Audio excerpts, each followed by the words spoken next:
আমাদের অনেকের সম্পদ এই পরিমাণ নেই যে যদি আমাদের দুটি চোখ না থাকতো, সব সম্পত্তি বিক্রি করে আমি দুটি চোখ লাগাইতে পারতাম, কিনতে পারতাম। এইরকম টাকা পয়সা আমাদের অনেকেরই নাই। আল্লাহ তাআলা সে চোখ আমাদেরকে দিয়েছেন। আমাদের সহায় সম্পত্তি যা কিছু আছে সব বিক্রি করলেও যদি আমার কিডনি নষ্ট থাকতো, আমার কিডনি দুটো ভালো করার জন্য নতুন দুটি কিডনি আমি কিনে স্থাপন করতাম, সব সম্পত্তি বিক্রি করলেও সেটা সম্ভব ছিল না।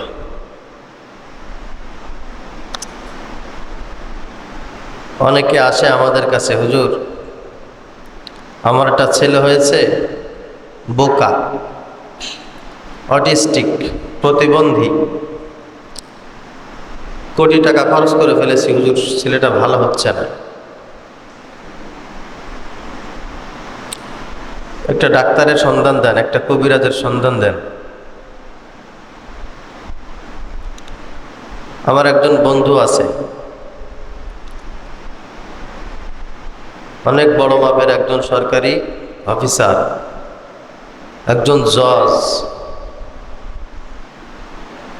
তার একটা মাত্র ছেলে সন্তান, বেশ বয়স হয়েছে, দাঁড়াইতেও পারে না, কথাও বলতে পারে না, ভালো মন্দ বোঝে না, প্রতিবন্ধী।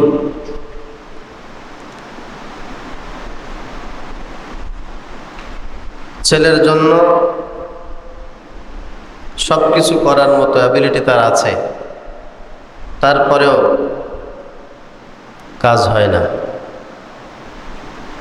তো আল্লাহ তাআলা না চাইতেই যে আমাদেরকে এই পরিমাণ নিয়ামত দিয়েছেন, আমি চোখে দেখতে পারি, কথা বলতে পারি, আমি এলেম কালাম শিখেছি, আমি সামাজিক দিক দিয়ে আলহামদুলিল্লাহ বেশ প্রতিষ্ঠিত হয়েছি, আমার ভিতরের হার্ট ভালো আছে, কিডনি ভালো আছে, এর জন্য কোনো শুকর নাই। কি নাই বলেন? কথা বলেন, কি নাই? শুকর নাই। তখন আল্লাহ তাআলা ওই বান্দাগুলোকে থার্ড পারসন হিসেবে আউট অফ সিলেবাস করে রাখেন। যেমন ধরেন একজন পিতার অনেক টাকা পয়সা আছে, তো পিতার কাছে সন্তান চায় না, না চেয়ে পাশের চাচা আছে বা একজন প্রতিবেশী আছে বা অচেনা একজন রাস্তার মানুষ, তার কাছে গিয়ে যদি সেই ছেলে চায় যে আঙ্কেল আমার একটা চকলেট কিনে দিবেন, তখন বাবা কি বলে? আহারে বেকুব, তোর বাবার কি পরিমাণ সম্পদ, তোর বাবার কত কিছু আছে, তোর বাবার কাছে একবার চাইলে তো বাবা তোর এই দোকান শুদ্ধ কিনে দিত। তোর বাবার কাছে না চেয়ে রাস্তার এক ভিখারির কাছে একটা চকলেট চাইছস, যে নিজেই খাইতে পারে না, সে তোরে কি দেবে? বাবা ছেলেকে এরকম তিরস্কার করবে কি করবে না? কথা বলেন, করবে। কারণ তোর তো পরের কাছে যাওয়া লাগে না, তুই আমার কাছে চা, দেখ আমি তোরে কি পরিমাণ দেই। তো বোকা ছেলে, আহম্মক ছেলে, অভদ্র ছেলে, অকৃতজ্ঞ ছেলে বাবার কাছে যায় না, যায় রাস্তার মানুষের কাছে।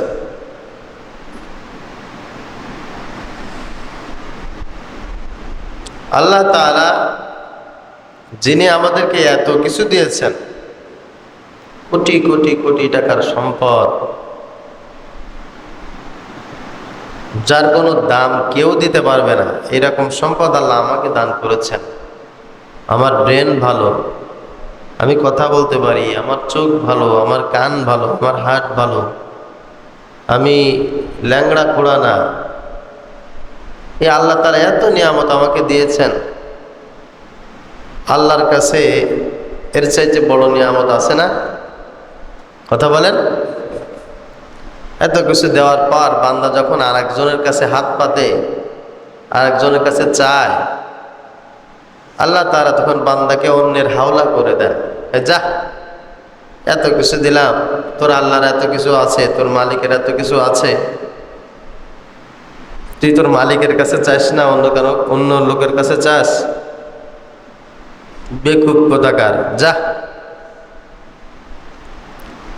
ওই লোকটার সব নিয়ামতগুলি, সব সম্পদগুলি অকেজ হয়ে যায়, কোনো কাজেই লাগে না, কোনো কাজেই লাগে না,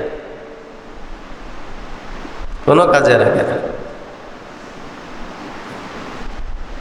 তো বান্দার পার্থিব জগতের সকল সম্পদকে কাজে লাগানোর জন্য আল্লাহ পাক রব্বুল আলামিন বান্দার ভিতরে একটা জিনিস দিয়েছেন। এই জিনিসটার উত্তম ব্যবহার আল্লাহ পাক রব্বুল আলামিন আশা করেন, হোক ছোট হোক বড়, হোক নারী হোক পুরুষ, হোক শিক্ষিত হোক অশিক্ষিত, প্রত্যেকের এই জিনিসটার বিষয়ে অত্যন্ত সতর্কতা জরুরি। আল্লাহ পাক রব্বুল আলামিন এটা পছন্দ করেন না যে বান্দা এই জিনিসটার অপব্যবহার করুক। সেই বিষয়ে সামান্য কিছু কথা হবে ইনশাআল্লাহ। আল্লাহ তাআলা কোরআনুল কারীমের কয়েকটি জায়গায় এই বিষয়ে আমাদেরকে তালিম দিয়েছেন। তার ভিতরে কোরআনুল কারীমের কিছু আয়াত সাক্ষী। আমি একটি আয়াত তেলাওয়াত করেছি। আল্লাহ পাক রব্বুল আলামিন বলছেন, ইয়া আইয়ুহাল্লাযীনা আমানু লা তাকুলু রাঈনা ওয়া কুলু উনজুরনা ওয়াসমাউ ওয়ালিল কাফিরিনা আযাবুন আলীম। আগেই বলেন সুবহানাল্লাহ। নবীজি সাল্লাল্লাহু আলাইহি ওয়াসাল্লাম মসজিদের ভিতরে বসে আছেন। যারা সামনে নবীজির সামনে বসা, কেউ ডানেও তাকায় না, বামেও তাকায় না, পিছনেও তাকায় না, উপরেও খেয়াল করে না, সবাই রাসূলের দিকে তাকিয়ে আছে। এটা ছিল সাহাবীদের ভদ্রতা, সাহাবীদের আদব। নবীজি যদি সাহাবীদের সামনে থাকতেন, পিছনে যদি কিয়ামত হয়ে যেত, কেউ নবীজির থেকে চোখ ডানেও সরাইতো না, বামেও সরাইতো না। সুবহানাল্লাহ।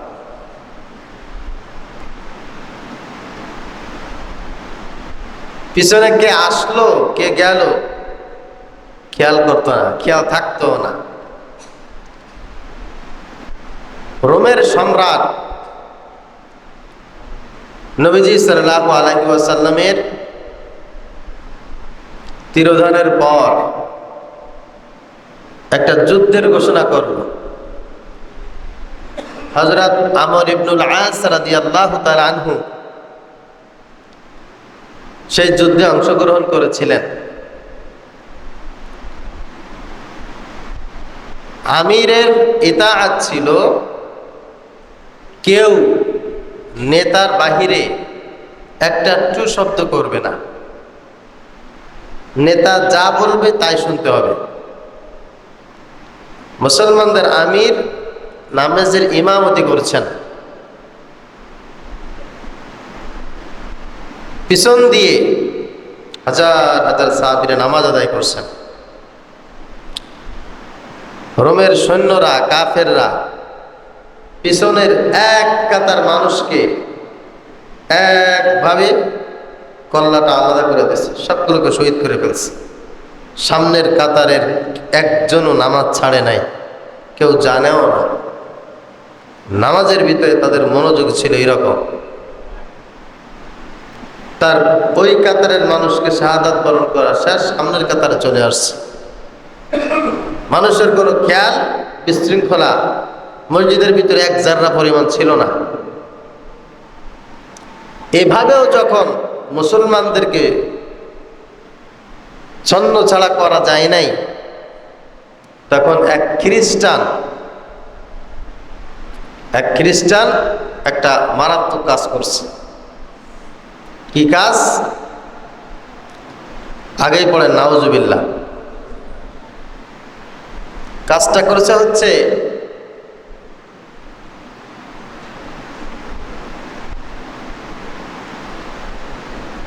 তাদের ধর্মের নবী ঈসা আলাইহিস সালামের মূর্তি বানাইছে, বিশাল বড় একটা মূর্তি। মূর্তিটা কার?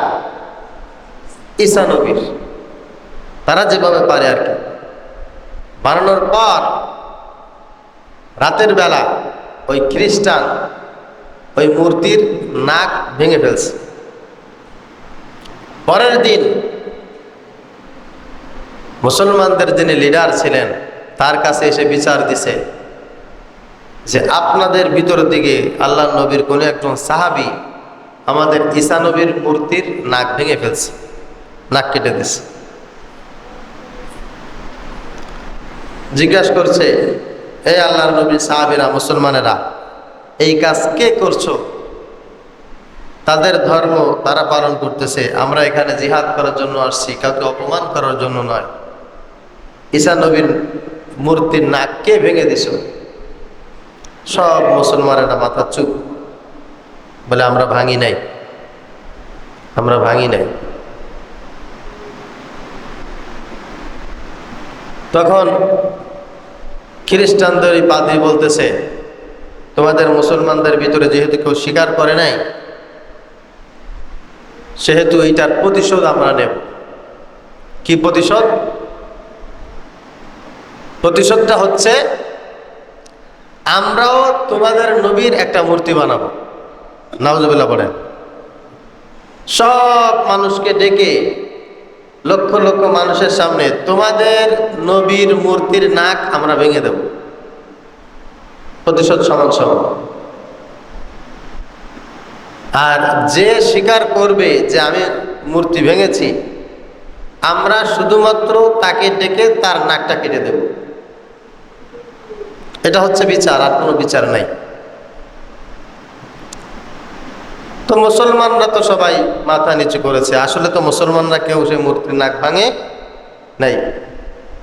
হাজার হাজার মানুষ নবীর মূর্তি বানাবে, মূর্তি বানায় নবীর মূর্তির নাক ভাঙবে। এটা নবীর প্রতি সম্মান নাকি অসম্মান? অসম্মান। তখন হযরত আমর ইবনুল আস রাদিয়াল্লাহু তাআলা আনহু দাঁড়িয়েছে, দাঁড়ায় বলতেছে, বাদশা নামদার, আমি খ্রিস্টানদের নবী ঈসা আলাইহিস সালাম তার মূর্তির নাক আমি ভেঙেছি, দয়া করে আমার নাকটা কেটে দেন, আমার নবীর মূর্তিটাও আর বানায়েন না, আমার নবীর মূর্তি বানানোর পর তার নাক ভাঙেন না। এই কথা বলে আমর ইবনুল আস রাদিয়াল্লাহু তাআলা আনহু সামনে চলে আসছে। সব আয়োজন প্রস্তুত, জল্লাদ চলে আসছে তার নাক কাটার জন্য। তখন তাকে জিজ্ঞাসা করা হচ্ছে যে তুমি কেন নাক ভেঙেছ, আর তুমি তোমার তাজা নাক কেন বিসর্জন দিচ্ছ? তখন তিনি উত্তর দিয়েছেন, আমি কেন ভেঙেছি আমি জানি না, তবে আমি এতটুকু জানি, এই হাজারো লাখো মানুষের সামনে আমার নবীর মূর্তি তৈরি করা হবে, আমার নবীর মূর্তির নাক ভাঙা হবে, এতে আমার অনেক কষ্ট লাগবে, তার চাইতে লক্ষ কোটি গুণ বেশি কষ্ট কম লাগবে আমার নিজের নাক কেটে দিতে। এই জন্য আমি চাই আমার নবী তার সম্মানে থাকুক, তার সম্মান যেন ক্ষুণ্ণ না হয়। আমি আমর ইবনুল আস আমার নাক যেন কাটা যায়। এই কথা শোনার পর যেই খ্রিস্টান পাদ্রী ওই মূর্তির নাক ভেঙেছিল মুসলমানদেরকে অপমান করার জন্য, সাথে সাথে সেই পাদ্রী দাঁড়িয়ে তার এই ভাঙা নাক হাতের ভিতরে নিয়ে বলতেছে, বাদশা নামদার, এদের ইমানের কাছে, ভদ্রতার কাছে, এদের আদবের কাছে আমার মা বাবা সবকিছু কোরবান হয়ে যাক। এই কাজ মুসলমানরা করে নাই, এই কাজ আমি করেছি তাদেরকে অপবাদ দেওয়ার জন্য। কিন্তু তারা যে তাদের লিডারকে, নবীকে এত মোহাব্বত করে, একটা মাটির নাক ভাঙবে এটা পছন্দ করে না, নিজের তাজা নাক বিসর্জন দিতে চায়। এই জন্য আমি অভিভূত হয়েছি, নাক আমি ভেঙেছি, আমার জেলে দেন, ফাঁসি দেন, যা হবে আমার হোক, মুসলমানদের এই ভালোবাসা জীবিত থাকুক। এইটা নবীর প্রতি ভালোবাসা, শ্রদ্ধা, ভদ্রতা। আল্লাহ পাক রব্বুল আলামিন এই আয়াতের ভিতরে বলছেন, নবীজি বসে আছেন, একজন পিছন থেকে বলছেন, ইয়া মুহাম্মদ, আমার একটা কথা শোনেন। কি বলছেন? ইয়া মুহাম্মদ, আমার একটা কথা শোনেন, আমার দিকে একটু তাকান। আল্লাহ পাক রব্বুল আলামিন এই কথাটা সহ্য করেন নাই। আল্লাহ তাআলা কুরআন কারীমের আয়াত নাযিল করে বলছেন, ইয়া আইয়ুহাল্লাযীনা আমানু, হে ঈমানদারগণ, লা তাকুলু রাঈনা, তোমরা কখনো তোমাদের নবীর সামনে এই কথা বলবে না, হে নবী আমার একটা কথা আছে, আমার কথাটা একটু শোনেন, আমার দিকে একটু তাকান, আমার দিকে তাকান। এই কথা তোমরা বলবে না, নবীকে এই কথা বলা যায় না। আমার দিকে তাকান, এই কথা বলা যায় না। আকুলু উনজুরনা ওয়াসমাউ, নবীকে এইভাবে বলতে হয়, কাছে এসে ভদ্রতার সাথে, নবী আমার একটা কথা ছিল, আপনি যদি অনুমতি দিতেন তাহলে আমার কথাটা আপনাকে একটু শোনাতাম, আপনি আমার কথাটা একটু শুনতেন। এইভাবে বলতে হয় নবীকে, নবীর সামনে বলা যায় না, এদিক তাকান, আমার একটা কথা আছে শোনেন, এইভাবে বলা যায় না। বললে কি হয়? ওয়ালিল কাফিরিনা আযাবুন আলীম, ওই মানুষটা কাফের হয়ে যায়। নবীর সঙ্গে বিয়াদবি করলে লোকটা কাফের হয়ে যায়, আর কাফেরদের জন্য কঠিন শাস্তির বিধান একজন রেখেছেন, তিনি কে? আল্লাহ পাক রব্বুল আলামিন নবীজি সাল্লাল্লাহু আলাইহি ওয়াসাল্লামের শানে সূরাতুল হুজুরাত নাজিল করে আমাদেরকে শিখিয়েছেন কিভাবে আমরা নবীদের সামনে কথা বলবো, কিভাবে আমরা নবীদের সঙ্গে হাঁটবো। ইয়া আইয়ুহাল্লাযীনা আমানু লা তুকদ্দিমু বাইনা ইয়াদাইল্লাহি ওয়া রাসূলিহি ওয়াত্তাকুল্লাহা ইন্নাল্লাহা সামিউন আলীম। হে নবী, আপনি আপনার উম্মতদেরকে, আপনার সাহাবীদেরকে এই কথা বলে দেন, যখন আপনি তাদের সাথে হাঁটবেন, কেউ যেন আপনার পায়ের আওয়াজের চাইতে উঁচু আওয়াজে কেউ যেন না হাঁটে, আপনার চাইতে কদম যেন দ্রুত অগ্রগামী না করে, আপনার চাইতে আগে আগে যেন না হাঁটে। আপনি যখন হাঁটবেন তারা সবাই আপনার পিছনে হাঁটবে। আপনি যখন কথা বলবেন তারা আপনার কণ্ঠের চাইতে নিচু কণ্ঠে কথা বলবে। আপনার পায়ের আওয়াজ যত হবে তার চাইতে তাদের আওয়াজ যেন একটু ছোট হয়। লা তুকদ্দিমু, তারা যেন অগ্রগামী না হয়, বাইনা ইয়াদাইল্লাহি ওয়া রাসূলিহি, আল্লাহর রাসূল যেভাবে হাঁটে তার চাইতে যেন জোরে না হাঁটে। আত্তাকুল্লাহ, আল্লাহকে ভয় করবে যারা, তারা কোনোদিন এই কাজ করবে না, নবীর চাইতে বেশি বুঝবে না। ইন্নাল্লাহা সামিউন আলীম, আল্লাহ পাক রব্বুল আলামিন সব কিছু শোনেন, সব কিছু জানেন। কে নবীর আগে হাঁটে, কে নবীর চাইতে বেশি দ্রুত চলে, আল্লাহ পাক সব জানেন, সব কিছু কিন্তু শোনেন। ইয়া আইয়ুহাল্লাযীনা আমানু, হে ঈমানদারগণ, লা তারফাউ আসওয়াতাকুম ফাওকা সাওতিন নাবিয়্যি ওয়া লা তাজহারু লাহু বিল কওল কাজাহরি বাযিকুম লিবাযিন আন তাহবাতা আমালুকুম। তোমার নবী যখন কথা বলবে, তোমার নবীর কথার আওয়াজের উঁচু আওয়াজ যেন তোমার না হয়। যদি হয়ে যায়, ওয়ালা তাজহারু লাহু বিল কওল, যদি হয়ে যায়। কিভাবে হয়ে যায়? কাজাহারি বাযিকুম বিবাদ, যেভাবে তোমার ভাইয়ের সঙ্গে কথা বলো, যেভাবে বাবার সঙ্গে, চাচার সঙ্গে, বন্ধু বান্ধবের সঙ্গে কথা বলো, এইভাবে কথাটা যদি নবীর সাথে হয়ে যায়, আনতাহবাতা আমালুকুম, তোমার জীবনের সব আমলগুলো নষ্ট করে দেবেন কে? ইন্নাল্লাযীনা ইয়াগুদ্দুনা আসওয়াতাহুম ইনদা রাসূলিল্লাহ উলাইকা আল্লাযীনা ইমতাহানাল্লাহু কুলুবাহুম লিত্তাকওয়া। আল্লাহ পাক রব্বুল আলামিন বলেন, যারা আল্লাহ রাসূলের চাইতে উঁচু আওয়াজে কথা বলে। নবী আছে এখানে, নবীর কণ্ঠের আওয়াজ নাই, তার মানে কারোর কণ্ঠে কোনো আওয়াজ থাকতে পারবে? কথা বলেন। মসজিদের ভিতরে নবীজি সাল্লাল্লাহু আলাইহি সাল্লাম আছেন, কথা বলার একমাত্র অধিকার তার। তিনি ছাড়া মসজিদে আর কেউ কথা বলতে পারবেন না। মজলিসে আমার রাসূল সাল্লাল্লাহু আলাইহি সাল্লাম আছেন, ওই মজলিসে কথা বলার একমাত্র অধিকার মুহাম্মদুর রাসূলুল্লাহ সাল্লাল্লাহু আলাইহি সাল্লাম। আর ওই ব্যক্তি কথা বলতে পারবে যে ব্যক্তিকে নবীজি সাল্লাল্লাহু আলাইহি সাল্লাম অনুমতি দেবেন। এই ছাড়া মজলিসে আর কেউ কথা বলতে পারবে না। এই ছাড়া মজলিসে আর কেউ কোনো আওয়াজ করতে পারবে না। এটা কি আমার কথা না আল্লাহর কথা? উলাইকাল্লাযীনা ইমতাহানাল্লাহু কুলুবাহুম লিত্তাকওয়া। আর আল্লাহ পাক রব্বুল আলামিন এইভাবেই তোমাদের কলবের পরীক্ষা নিচ্ছেন।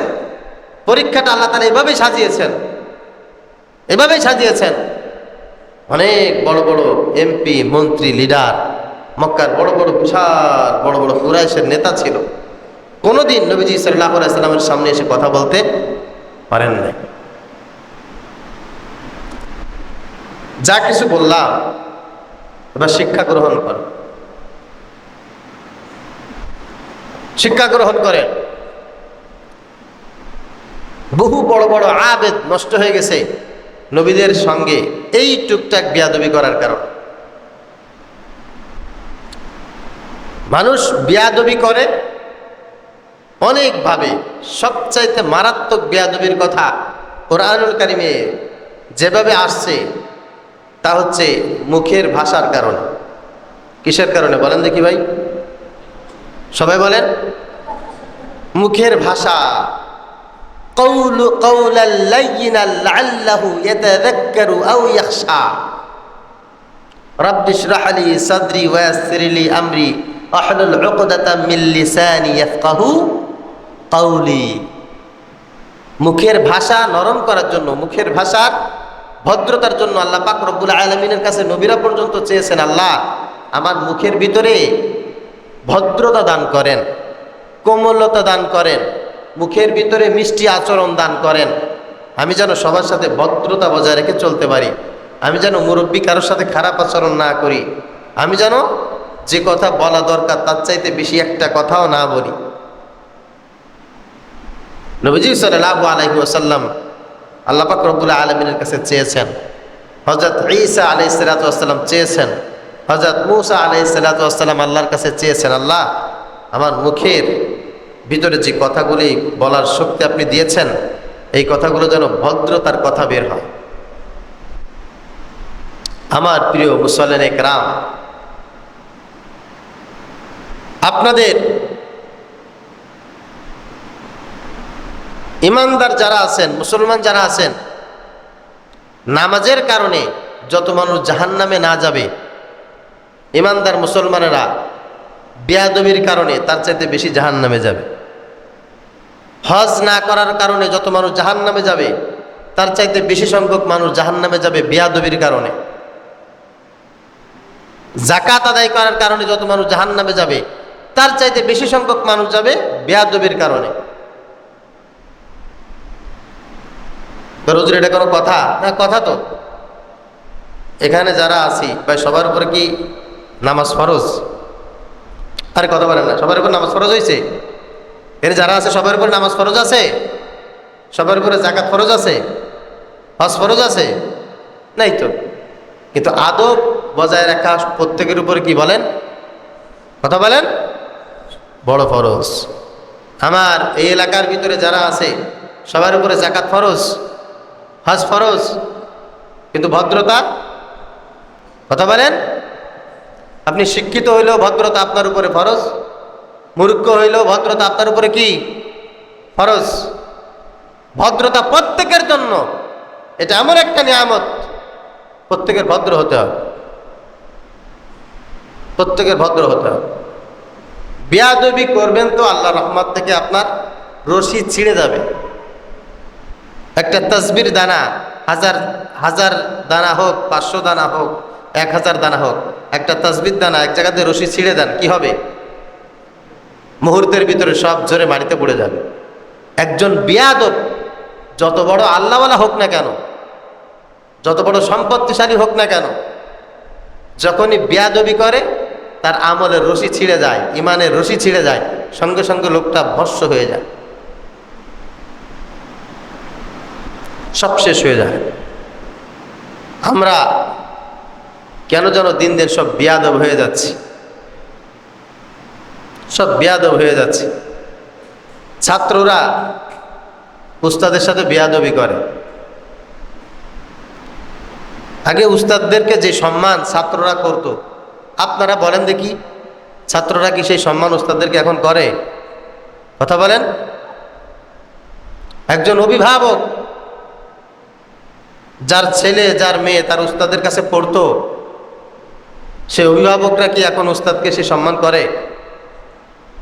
লজ্জা পাচ্ছেন নাকি? করে?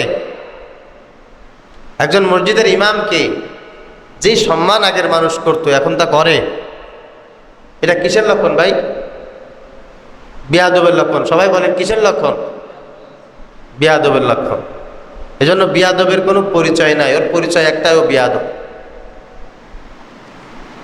আপনার মসজিদের ইমামকে ভালো লাগে না, আর এক মসজিদে চলে যাবেন, এটা আপনার জন্য সহজ। কিন্তু এই মসজিদের ইমামের সাথে বেয়াদবি করবেন, পৃথিবীর কোনো ধর্মগ্রন্থে, কোনো সিস্টেমে, কোনো অথরাইজে আপনাকে সেই অধিকার দেওয়া হয় নাই। হয়েছে নাকি? আপনার শিক্ষক ভালো লাগে না, আপনি শিক্ষক চেঞ্জ করে ফেলেন।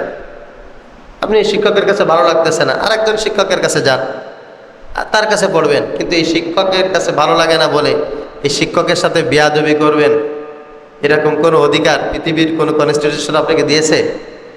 কথা বলেন। দেয় না, দেয় না।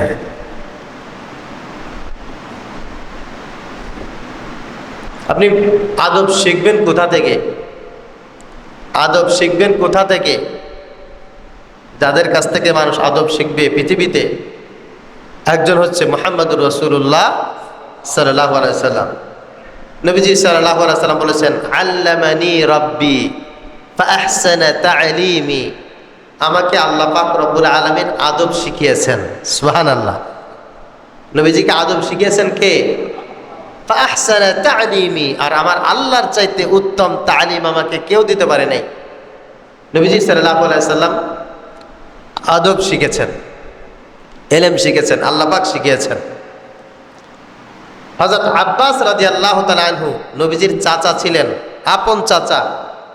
হযরত আব্বাস রাদিয়াল্লাহু তাআলা আনহু বসে আছেন, নবীজি বসে আছেন। একজনে জিজ্ঞাসা করছেন, ইয়া রাসূলুল্লাহ, একটা কথা জানতে পারি? জিজ্ঞাসা করব? নবীজি বললেন, হ্যাঁ জিজ্ঞাসা করো। বলে, আপনার চাচা বেশি দামি, আপনার চাচা বেশি বড় নাকি আপনি বড়? আপনাদের কাছে কি মনে হয়, নবীজি বড় নাকি তার চাচা বড়? উত্তর দেন। নবীজি সাল্লাল্লাহু আলাইহি সাল্লামের কাছে জিজ্ঞাসা করা হচ্ছে তার চাচার সামনে। তার চাচা হযরত আব্বাস মুরব্বী, বয়সে বড়।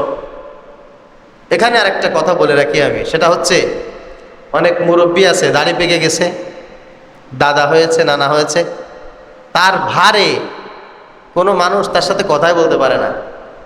উনি বয়সে একটু বড়, মনে হচ্ছে দুনিয়ার সব ক্রেডিট উনার। যারা বয়সে বড় আছেন, খুব বেনার সাথে বলছি, আপনারা সবসময় মাথা নিচু করে ছোট হয়ে থাকবেন।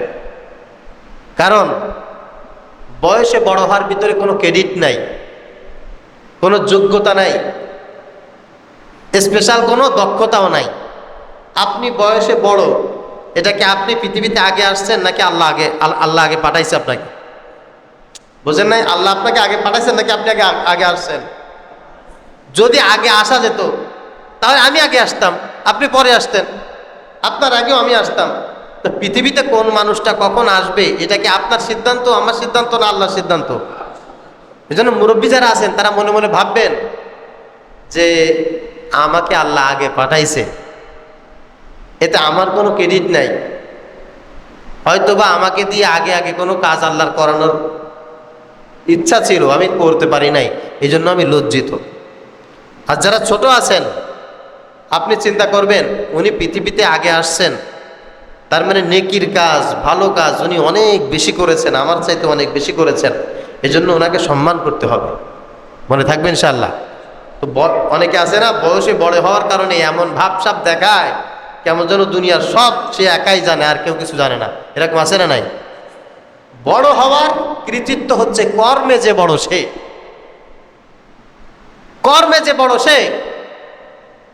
আপনার বয়স কত? 100 বছর। ওই মোড়ে যায় দেখেন 200 বছরের একটা বট গাছ আছে, তো বয়সও যদি সম্মানিত সে হতো তাহলে ওই বট গাছের সম্মান তো আপনার চাইতে বেশি। বয়সে বড় হওয়ার কারণে যদি সব সম্মান পাওয়া যায় তাহলে এই বট গাছটা দোষ করছে কি? একটা আম গাছের বয়স আছে, আমি সাতক্ষীরায় গেছিলাম, 7 বিঘা নিয়ে একটা বট গাছ, 1000 বছরের উপরে মনে হয় সেই বট গাছের বয়স। তো বয়সে বড় হওয়ার কারণে যদি কাউকে সম্মান করতে হয় তাহলে তো ওই বট গাছের সম্মান সবচেয়ে বেশি প্রাপ্য, ঠিক কি না? না, বয়সে বড় হওয়ার ভিতরে কোনো কৃতিত্ব নেই, কৃতিত্ব হচ্ছে কর্মে বড় হওয়ার কারণে। আপনার বয়স 100, তাতে কি হয়েছে? যার বয়স 20 বছর সে যদি পৃথিবীতে অনেক ভালো কাজ করে থাকে, অনেক খেদমত করে থাকে, আপনার চাইতে 1000 কোটি গুণ বেশি সম্মান সেই ব্যক্তির প্রাপ্য।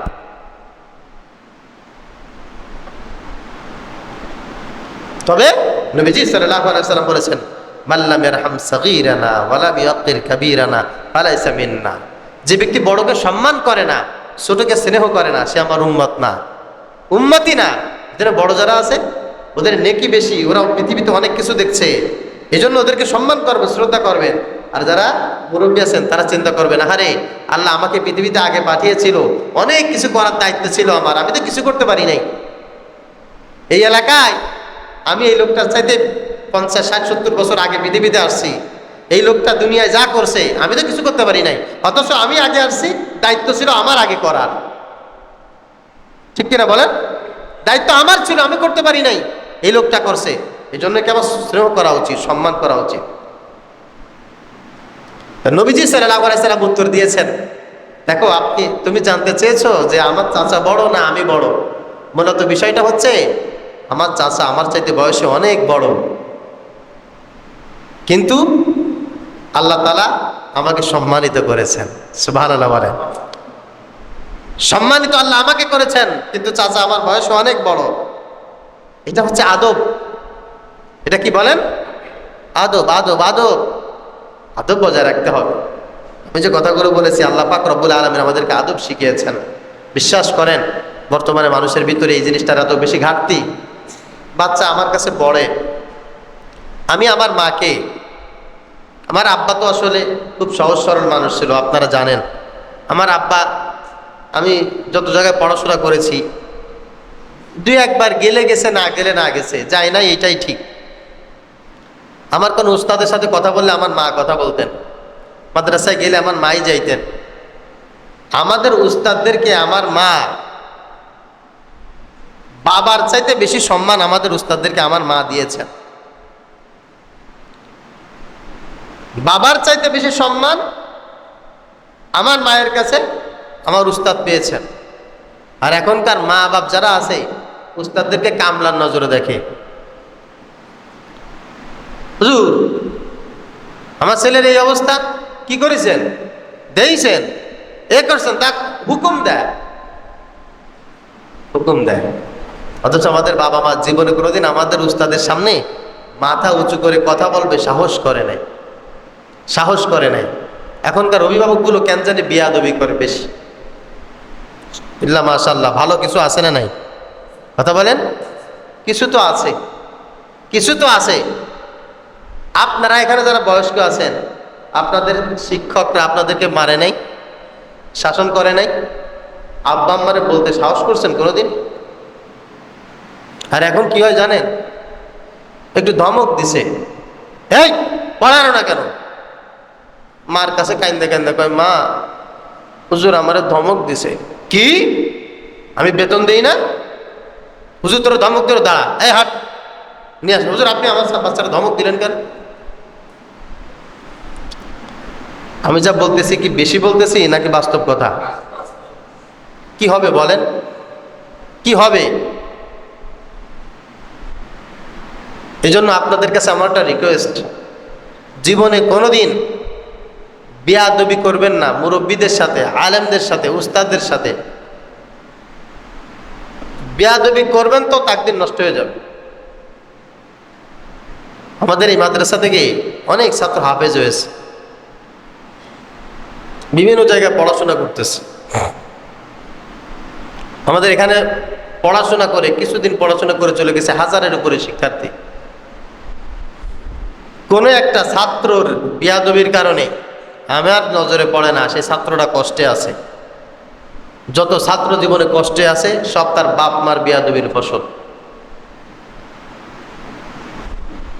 বহু ছাত্র এখানে আছে ভালো হাফেজ, আমি তাকে 6 বছর 7 বছর নিজে বেতন ছাড়া পড়াইছি, ফ্রি খাওয়াইছি। ছাত্রটা খুব ভালো ছিল, তার বাবা ছিল টপ ক্লাসের বেয়াদব, তার চাচা আমাদের সাথে বেয়াদবি করেছে, তার আত্মীয় স্বজন এখানে এসে হুজুরদের সাথে কামলার মতো ব্যবহার করেছে।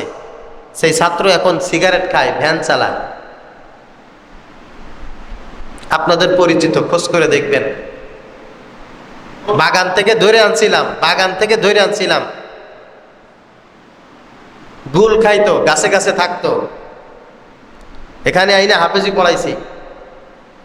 তার বাপ এমন বেয়াদবি করছে উস্তাদের সাথে, তার মা এমন খারাপ আচরণ করছে, সেই ছেলেটা এখন ওয়ার্কশপে কাজ করে, দিন মজুর, রাজের জুগাল দেয়।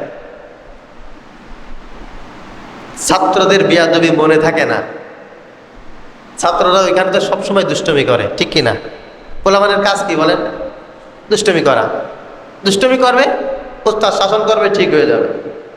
কিন্তু যখন মুরব্বীরা যখন বেয়াদবি করে, এটা স্মৃতিপটে থেকে যায়, নষ্ট হয় না, নষ্ট হয় না, এটা থেকে যায়। আর ওটা তাসির এমনভাবে চলে যায়, কপাল পুড়ে যায়।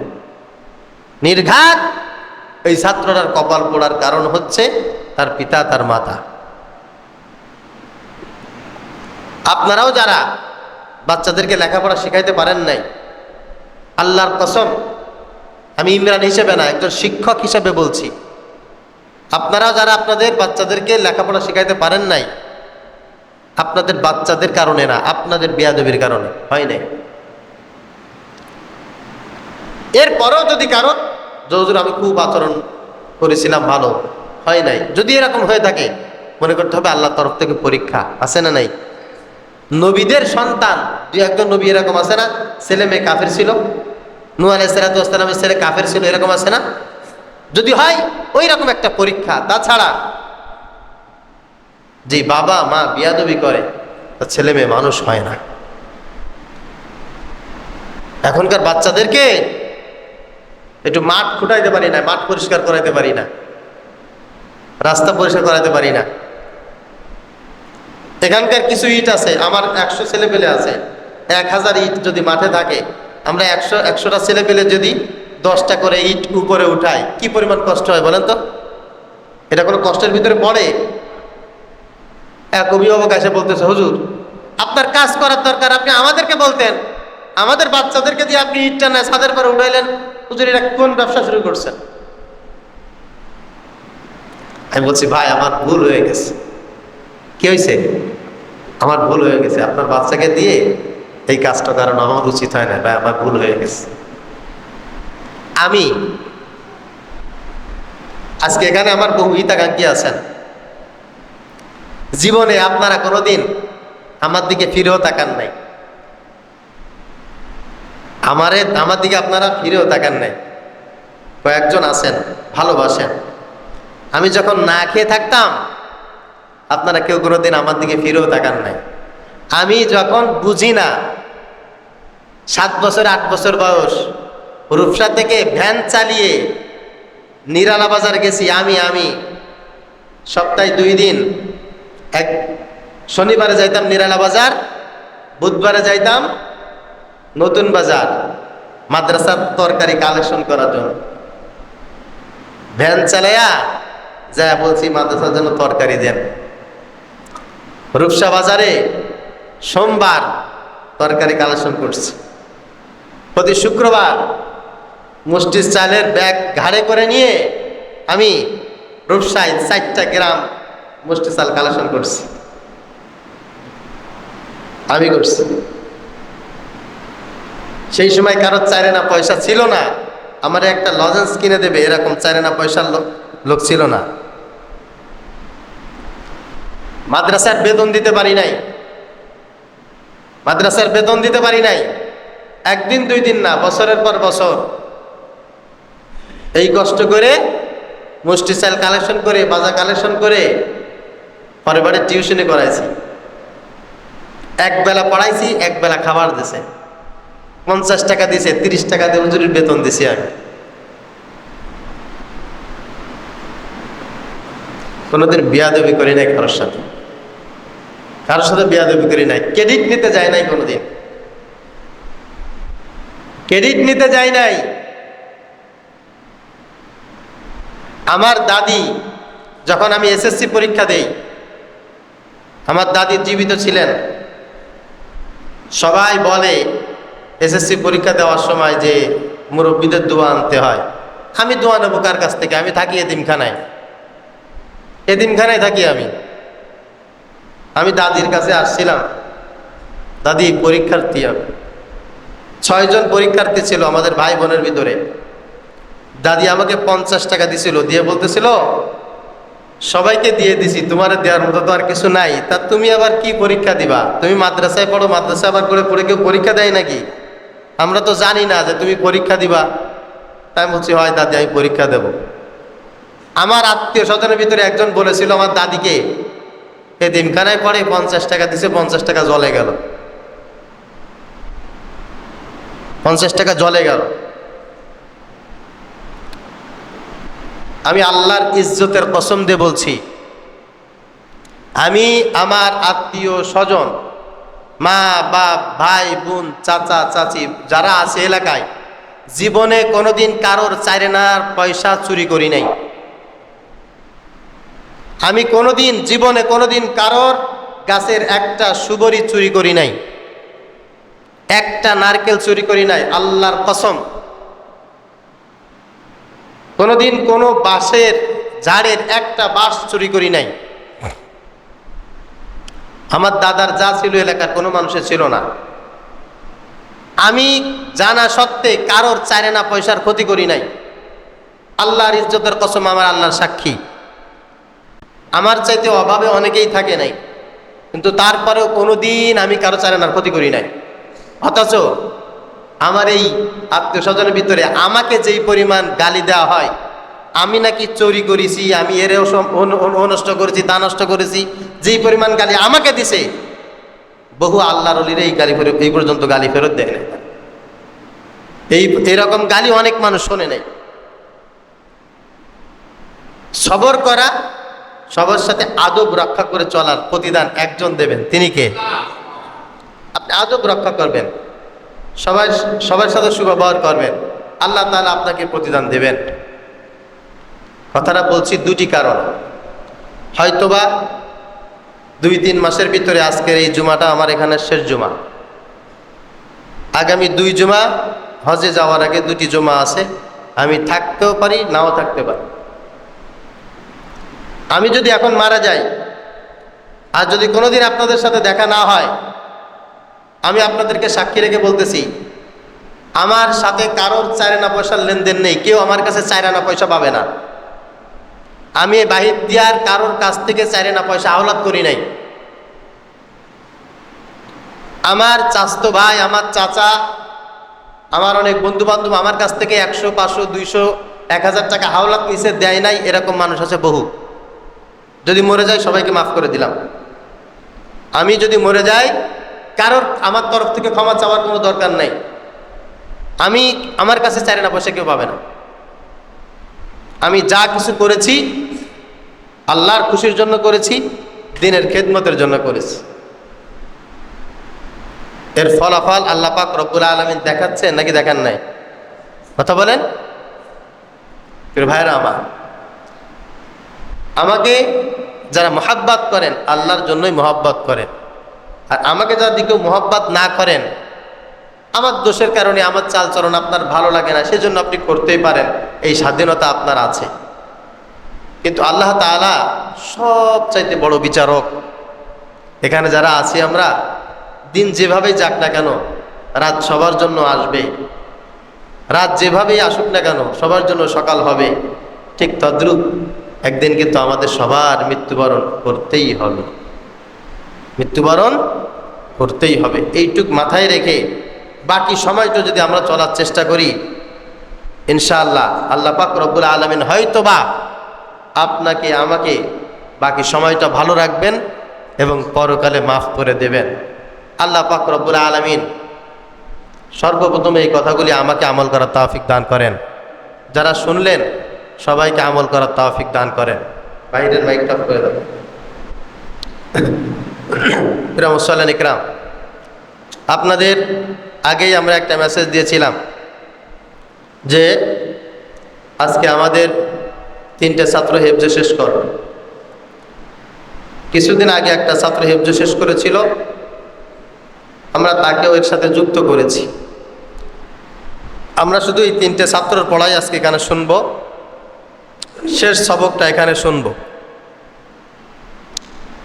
সেক্ষেত্রে আমাদের মাদ্রাসা থেকে পরিপূর্ণ হাফেজের সংখ্যা হবে 49, 50, 150। আমরা এখানে একটা ছোট্ট প্যানা দিয়েছি, আপনারা দেখেছেন। এই গৌরবটা আপনাদের। আমরা একটু শাসন বেশি করি, আমরা একটু সতর্কতা বেশি থাকি, আমাদের এখানে কমিটি নেই, ঝামেলা কম, এই জন্য লেখাপড়াটার অগ্রগতিটা আলহামদুলিল্লাহ একটু বেশি।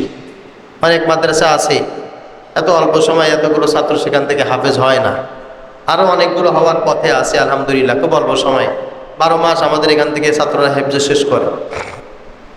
তো যেই 3 জন আজকে হাফেজে শেষ করবে, তোমরা সামনে আসো, 3 জন আসো, দাঁড়াও এখানে।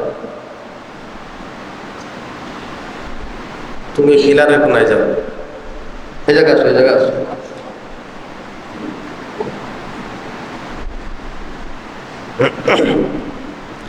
এদের শেষ সবকটা 1 লাইন 2 লাইন 1 পৃষ্ঠা 2 পৃষ্ঠা করে পড়তে পড়তে পড়তে পড়তে একটা ছাত্র এক সময় 611 পৃষ্ঠা সবক শেষ করে, তাই না?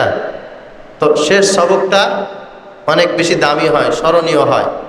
আলহামদুলিল্লাহ আমরাও চেষ্টা করি সেই দামি সবকটা আপনাদের সামনে একটু তারা শোনাবেন ইনশাআল্লাহ।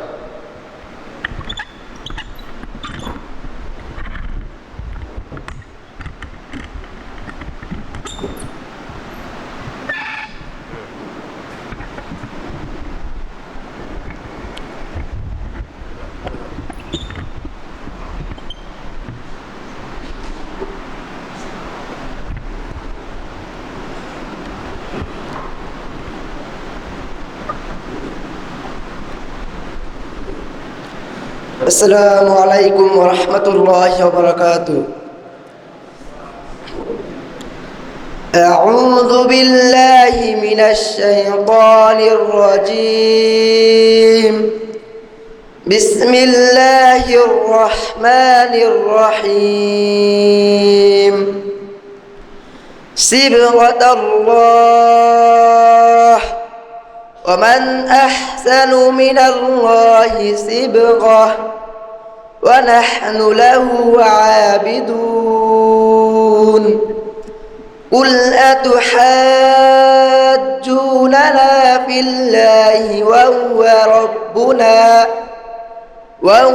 ربنا وربكم ولنا أعمالنا ولكم أعمالكم ونحن له مخلصون. أم تقولون إن إبراهيم وإسماعيل وإسحاق ويعقوب والأسباط كانوا هودا أو نصارى قل أأنتم أعلم أم الله ومن أظلم ممن كتب شهادة عنده من الله وما الله بغافل عما تعملون تلك أمة قد خلت لها ما كسبت ولكم ما كسبتم ولا تسألون عما كانوا يعملون صدق الله العلي العظيم. السلام عليكم.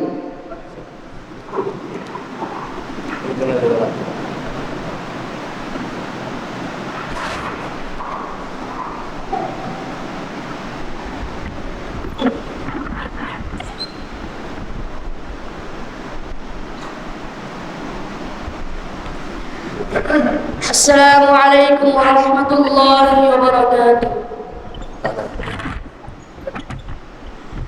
أعوذ بالله من الشيطان الرجيم. بسم الله الرحمن الرحيم.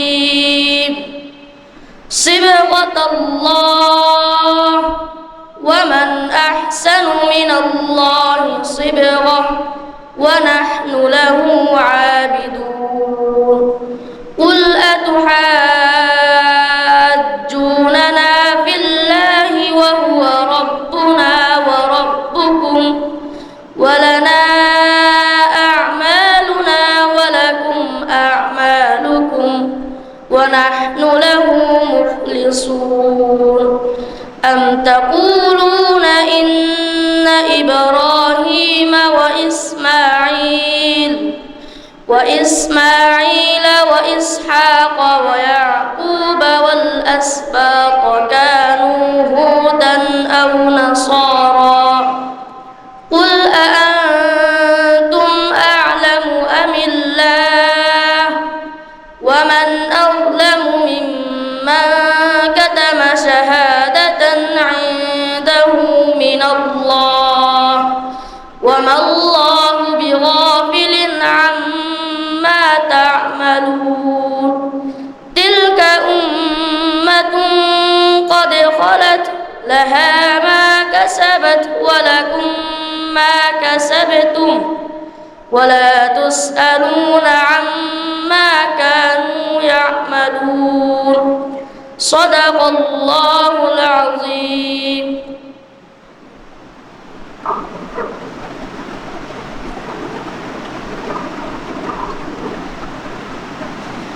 السلام عليكم ورحمة الله وبركاته. أعوذ بالله من الشيطان الرجيم. بسم الله الرحمن الرحيم. صبغة الله ومن أحسن من الله صبغة ونحن له عابدون. قل أتحاجوننا في الله وهو ربنا وربكم ولنا أعمالنا ولكم أعمالكم ونحن له مخلصون. أم تقولون إن إبراهيم وإسماعيل وإسحاق ويعقوب والأسباط كانوا هودا أو نصارى قل أأنتم أعلم أم الله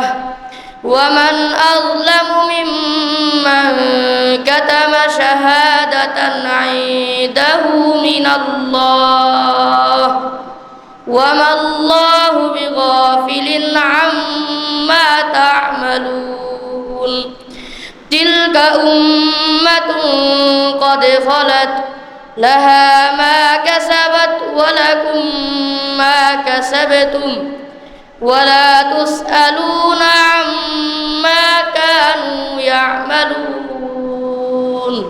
صدق الله العظيم السلام عليكم আগে সাহেব রাজি গান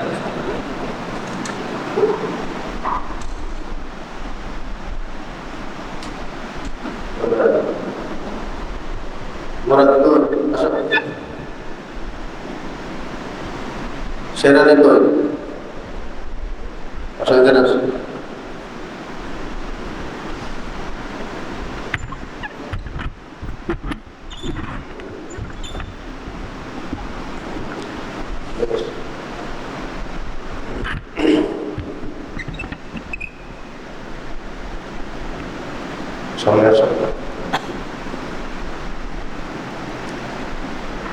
আমরা এরকম দৃশ্য আপনাদেরকে বারবার উপহার দিতে চাই। এর জন্য আমরা আপনাদেরকে অনেক দাওয়াত দেই, অনেক কিছু বলি, আপনাদের সহযোগিতাও কামনা করি।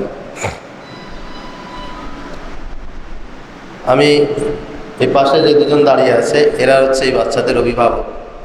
মুরাদরে আপনারা চেনেন, তার যমজ দুটো ছেলে। আমি কিন্তু এখনো দুটোরে এখনো চিনি না। নুরানি এখানে পড়ছে 4-5 বছর, তারপরে হেফসখানায় পড়ে আলহামদুলিল্লাহ শেষ হয়ে গেছে। যখন আসতো এখানে ডাইন বাম চিনত না, সেই ছোট থেকে এদের লাইফের সব পড়াশোনা এখান থেকেই করছে। আমি এখনো পর্যন্ত এই দুইটার নাম কি চেহারা দেখলে কিন্তু আমি নিজে এখনো বুঝি না। হাফেজ সাহেবেরও খুব ভালো বোঝে না, মাঝে মাঝে কনফিউজড হয়। তো বলতেছি যেটা তা হচ্ছে, লোকটা কিন্তু কিসের পায়, পরে খেতে কাজ করে খায়। কিন্তু আজকে এই মুহূর্তে আমার কাছে মনে হয় আল্লাহ তাআলা তাকে যে সম্পদ দিয়েছেন, এই সম্পদের মালিক আমরা অনেকে হতে পারি নাই, ঠিক কিনা? এই সম্মানটা দুনিয়া এবং আখিরাতে তার জন্য আল্লাহ পাক রব্বুল আলামিন বরাদ্দ রাখুক, বরাদ্দ থাকবে। সেই দোয়া তার তরফ থেকে আমি যাই আপনাদের কাছে।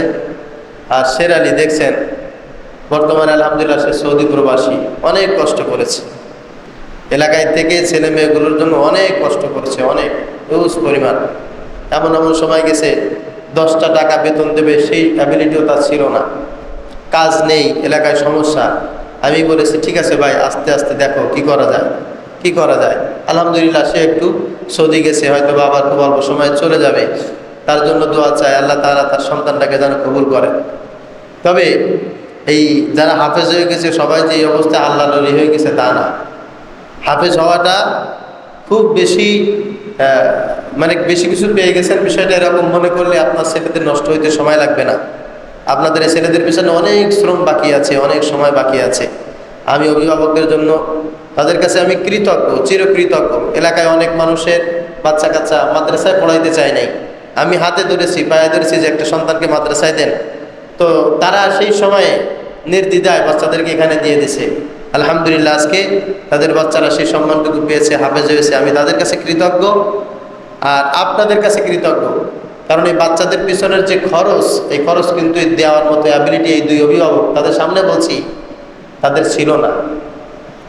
আপনারা সবাই মিলে যদি সাপোর্ট না দিতেন তাদের সন্তানগুলোকে আমরা এই পর্যায়ে আনতে পারতাম না।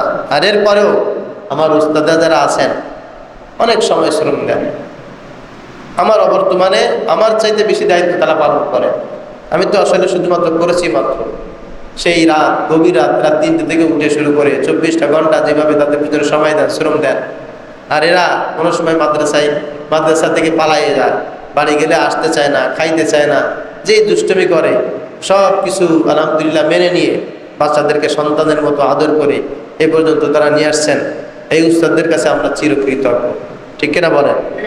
এনারা শুধু আমাদের বাচ্চাদের উস্তাদ না, আমাদের উস্তাদ না, এনারা আমাদেরই শিক্ষক। আমরা যদি তাদেরকে শ্রদ্ধা সম্মান না করি তাহলে হবে বলেন? না। এই জন্য আপনাদের সবাইকে আন্তরিকভাবে ধন্যবাদ, মোবারকবাদ। এই বাইদা মাদ্রাসার সাথে, এনে মাদ্রাসার সাথে আপনারা প্রথম থেকে এই পর্যন্ত জুড়ে মিলেছিলেন, যার কারণে এই স্বল্প সময়ে আলহামদুলিল্লাহ আমরা শতাধিক হাফেজ এখান থেকে কমপ্লিট বের করতে সামর্থ্য হয়েছি আলহামদুলিল্লাহ। আব্দুল আনসারি কই? আনসারি তুমি সামনে আসো। ও শুধু একা হেফজ শেষ করেছিল তো, সেই জন্য ওই ব্যাপারটা আমরা এরকম করতে পারিনি। তারপরে আপনাদের সাথে আলোচনা করেছিলাম, ইতিমধ্যে আমরা 50 জন ছাত্র, আমাদের সবার নাম লিস্ট আছে, এখানে ফাঁকি ঝুঁকি দেওয়ার কোনো সিস্টেম নেই, একেবারে এখান থেকে 50 জন হাফেজ বের হয়েছে ইনশাল্লাহ। আগামী যখন আমাদের বসতে দেওয়ার জায়গা ছিল না, এখন তো আলহামদুলিল্লাহ আমাদের মসজিদের উপর তালায় ভিআইপি হেফজখানা হয়েছে না? সামনে ইনশাল্লাহ আমরা ওই যে নতুন ভবন করেছি ওইটার দোতলে আমরা ভিআইপি কিরাতখানা তৈরি করবো, তাতে প্রত্যেক বছর ইনশাল্লাহ আমরা 30, 40, 50 জন হাফেজ আমরা এক বছরই বের করবো ইনশাল্লাহ, সেরকম টার্গেট আমাদের আছে। আপনারা সবাই দোয়া করবেন না ইনশাল্লাহ, আল্লাহর কাছে খাস করে দোয়া করবেন ইনশাল্লাহ। আল্লাহ তাআলা যদি আমাকে বাইতুল্লাহ নেয়, আমি আগেই ঘোষণা দিয়েছি আপনাদের, পার্সোনালি কাউকে বলি নেই, অনেকে আবার কষ্ট পেয়েছেন, পার্সোনালি বলি নাই ভাই আপনি নামাজ পড়তে আসবেন মসজিদে, এর জন্য কি বাড়ি বাড়ি ডেকে ডেকে বলে আসবেন নাই এই আমি নামাজ পড়তে যাচ্ছি, নামাজ পড়তে বলে আসেন না কি করে? তো নামাজ, জুমার নামাজ যেমন একটা ইবাদত, হজ ঠিক এমন একটা ইবাদত। পার্থক্য আছে কোনো? হজ ও আল্লাহর জন্য, নামাজও আল্লাহর জন্য। তবে হজে যাওয়ার জন্য মানুষ বলে এই কারণে, অনেক লম্বা একটা সফর, জীবনে ফিরে নাও আসতে পারে, তার সাথে দেখা নাও হইতে পারে। কত মানুষ হজে যায় আর ফিরে আসে না, এই জন্য অনেক কষ্ট সেখানে, অনেক কষ্ট। এই জন্য আমি বলেছিলাম যে ইনশাল্লাহ আমার 30 তারিখ হজের ফ্লাইট, 30 তারিখ দুপুর 2টায়, এর আগে অনেক কাজ আছে ইনশাল্লাহ। তারপরেও আমার আত্মীয় স্বজন যারা আছে, এখন অনেক সময় বাকি আছে, আমি এদের সাথে যোগাযোগ করব, সবার কাছ থেকে দোয়া নেব। আর বিশেষ করে যারা এখানে আছেন সকলে দোয়া করবেন, আল্লাহ তাআলা যদি ওই পর্যন্ত আমাকে নেয়, আমি আপনাদের সাথে ওয়াদা করতেছি আল্লাহর কাছে বাইতুল্লাহ ধরে আপনাদের সবার জন্য খাস করে দোয়া করবো ইনশাআল্লাহ। আল্লাহ যারা এনএম মাদ্রাসার সাথে ছিল, এই মাদ্রাসার সাথে যারা আছে, আল্লাহ একটা মানুষকেও তুমি জান্নাত থেকে মাহরুম করবা না, সবার জন্য ইনশাআল্লাহ আমি দোয়া করব। আমি নবীজি সাল্লাল্লাহু আলাইহি সাল্লামের রওজার কাছে দাঁড়ায় আপনাদের সবার সালাম পৌঁছে দেবো, যদি আল্লাহ তাআলা আমার সেই তৌফিক দান করেন। আর খাস করে আমি সবচেয়ে বেশি স্বপ্ন যাদেরকে নিয়ে দেখি, তারা হচ্ছে এরা আমার সন্তানেরা। এরা হাফেজ শুধু হলো তা না, এরা আলেম হবে, এরা আল্লাহর ওলি হবে, এরা সমস্ত বিশ্বব্যাপী দ্বীনের খেদমত করবে, সেই স্বপ্ন আমি দেখি। যদি আমি মরেও যাই, চলেও যাই, আপনারা যদি জীবিত থাকেন ইনশাআল্লাহ আমার এই স্বপ্নটা আপনারা ধরে রাখবেন। এখান দিয়ে কোনো স্বার্থ, অর্থ এক দ্বারা পরিমাণ নাই, নাই। আল্লাহ আপনারা অনেকে যা শয়তানে যে ধোঁকা দেয়, নাই, অর্থ স্বার্থ এখানে নাই। আল্লাহ তাআলা যদি অর্থের জন্য, স্বার্থের জন্য কিছু করায়, তো অনেক কিছু করার সুযোগ হচ্ছে। আমাদের সবচাইতে বড় স্বার্থ হচ্ছে এরা, সবচাইতে বড় স্বার্থ হচ্ছে এরা যে পরিমাণ অন্যায় করে, ভুল করে। এই রিসেন্টলি 2টারে বুথে ধরছে, যেই কষ্ট তার বাবা মা পাইছে, আমি বলছি ইনশাআল্লাহ ঠিক হয়ে যাবে। এটা করতে গেলে এরকম হয়। সকলের জন্য আমরা সকলে দোয়া করবো, আল্লাহ পাক রব্বুল আলামিন আমাদের সবাইকে যেন কবুল করে নেন, আমার সন্তানগুলোকে যেন কবুল করে নেন, যারা আছেন আল্লাহ তাআলা সবাইকে মাফ করে দেন। সকলে বলে আল্লাহুম্মা আমিন। ইনশাআল্লাহ আপনাদের জন্য আমাদের তরফ থেকে তবারকের ব্যবস্থা আছে, আপনারা সবাই তবারক নিয়ে, প্যাকেট নিয়ে তারপর যাবেন। সুন্নাত শেষ না করে কেউ বেরোবেন না ইনশাআল্লাহ, ঠিক আছে? আমরা যারা সুন্নাত পড়ি নাই, আমরা তবা জমা সুন্নাত করি।